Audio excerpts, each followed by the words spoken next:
नाज़रीन, मौज़ा तलवंडी में यहाँ पे यौम आशूरा का 9वां मुहर्रम हराम यहाँ पे यौम आशूरा जोश व खरोश से मनाया जा रहा है, जिसकी सिक्योरिटी के फ़राइज़ जो मरातब अली जो यहाँ के तलवंडी के चौकी इंचार्ज हैं वो फ़राइज़ अंजाम दे रहे हैं। इन्होंने जो तमाम रास्ते हैं दाखिली खारजी जो सिक्योरिटी अलर्ट की हुई है और नौजवान जो चौको चौबंद दस्ता यहाँ पे मौजूद है, उनसे पूछेंगे आज का जो दिन है किस अहमियत का हामिल है और जो सिक्योरिटी के मामला जो हैं किस तरह आपने यहाँ पे तैनात किए हुए हैं नौजवानों को। जी, हमने अपने अफसरान की हदायत के मुताबिक दाखिली खारजी रास्ते बंद किए हुए हैं और जो आ रहे हैं उनकी अच्छे तरीके से तलाशी लेकर उनको आगे जाने देते हैं और साथ मुकम्मल फोर्स का इंतज़ाम भी है।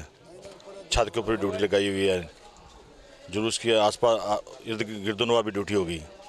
बड़ा अच्छा इंतजाम किया। ये बताइएगा कि यहाँ पे आप कस्बा तलवंडी है, तमाम मुकादब फ़िक्र जो हैं जो तमाम मसलक से ताल्लुक़ रखने वाले भी आज का दिन जो किस तरह मना रहे हैं और इनके साथ किस तरह कोऑपरेट लोग कर रहे हैं और यहाँ के जो अमन कमेटी के मेम्बरान हैं वो भी आज का दिन जो है इनके साथ मिलकर घुलकर जो है ना वो मना रहे हैं। इस बारे में पूछते हैं कि उनका क्या कहना है। मुहर्रम राम शुरू होने से पहले जो तमाम अमन कमेटी के मेम्बरान हैं उनके साथ मीटिंग की है।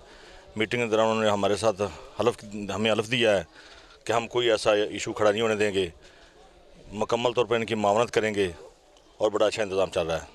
जी नाज़रीन, अब हम यहाँ पे जो नाज़रीन यहाँ पे ज़ायरीन जो हैं उनसे भी कुछ देर बाद बात करेंगे कि उनका जोश व क्रोश जो है वो किस तरह आज का दिन किस अहमियत का हामिल है। हज़रत हसन हुसैन रज़ी अल्लाह तआला अन्हु के शहादत के हवाले से बात की जाएगी।